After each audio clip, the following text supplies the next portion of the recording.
वचन, ये वचन प्यारा वचन, ईशु मसीह का प्यारा वचन, पाव को दीप को राह को रोशन, ये है मसीह का प्यारा वचन, ये है वचन। परमेश्वर के धन्य नाम की महिमा हो। प्रभात मनन के सत्र 2018 में आप सभी का बहुत ही विनम्रता के साथ स्वागत करता हूँ। आइए आज का मनन के लिए हम पढ़ते हैं इब्रानी अध्याय 10 पद 25। और एक दूसरे के साथ इकट्ठा होना ना छोड़े जैसे कि कितनों की रीति है, पर एक दूसरे को समझाते रह, और जो जो उस दिन को निकट आते देखो त्यों त्यों और भी अधिक ये किया करो। कल हम ये देखे थे कि एक दूसरे के साथ इकट्ठा होना मसीही संगति का भाग है। संगति अथवा फेलोशिप परमेश्वर के वचन की बुनियादी शिक्षाओं में से एक है। प्रेरितों के काम 2:42। यह तभी कोई मुझसे बोला तो नहीं है, लेकिन मैं सोचता हूँ कि कल जब मैंने कहा कि कई विश्वासी लोग कलीसियाई सभाओं से विशेषकर साप्ताहिक बाइबल अध्ययन तथा प्रार्थना सभाओं में अनुपस्थित रहते हैं, तो आप में से कई लोग मुझसे नाराज हुए होंगे। परंतु सच्चाई यह है कि यह प्रस्ताव मेरा नहीं है, बल्कि मैं केवल वचन से उद्धरण कर रहा था। एक बार पुनः आप उस वचन पर ध्यान दीजिए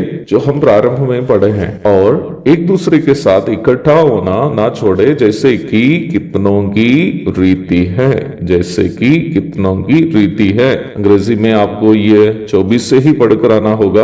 and let us consider how to stimulate one another to love and good deeds, not forsaking our own assembling together।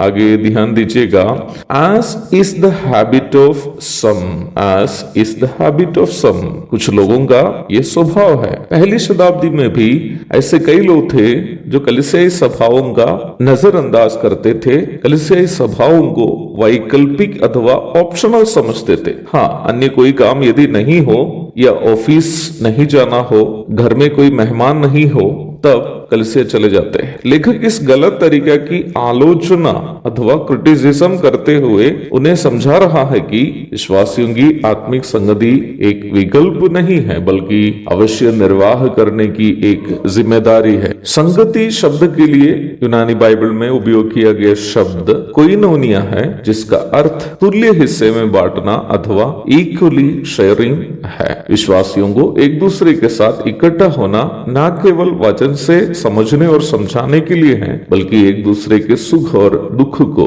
और खुशी एवं गम को तुल्य हिस्से में एक दूसरे के साथ बांटने के लिए भी है। दुखजनक बात यह है कि ज्यादातर वर्तमान कालीन कलीसियाओं में यद्यपि विश्वासियों को अगुओं के साथ संबंध तो है ही, पर एक दूसरे के साथ सुख एवं दुख को बांटने का स्वभाव बहुत ही कम है। इसलिए ही एक दूसरे को मिलना और रविवार के छोड़कर अन्य सभाओं में उपस्थित होना कई लोग अनिवार्य नहीं समझते। परंतु प्यारो, आप इस बात को अवश्य समझे कि पहली शताब्दी में जब मसीही कलीसिया काफी सताव से गुजर रही थी, विश्वासी लोग उस कठिन समय को इसलिए पार कर पाए क्योंकि वे लोग एक दूसरे के साथ इकट्ठा होना अथवा एक दूसरे को हिम्मत प्रदान करना नहीं छोड़ते थे। वचन हमें याद दिला रहा है कि यीशु मसीह का आगमन अब और भी निकट है। दुनिया में पाप बढ़ते जा रहा है और विश्वासियों के ऊपर सताव बढ़ते जा रहा है। ऐसी मुश्किल परिस्थिति में हमें एक दूसरे के साथ इकट्ठा होना अधिक किया करना है, एक दूसरे को हिम्मत प्रदान करना अधिक करना है, एक दूसरे के साथ अपने सुख और दुख को बांटना अधिक करते रहना है, ताकि हम यीशु मसीह के आगमन के इस करीब के समय में विश्वास से वंचित ना हो जाए, विश्वास में कमजोर ना हो जाए। प्रभु यीशु मसीह के धन्य नाम में एक और शुभ दिन की धन्य कामनाओं के साथ आज का मनन में यहाँ समाप्त करता हूँ। प्रभु आप सबको आशीष दे। आमीन।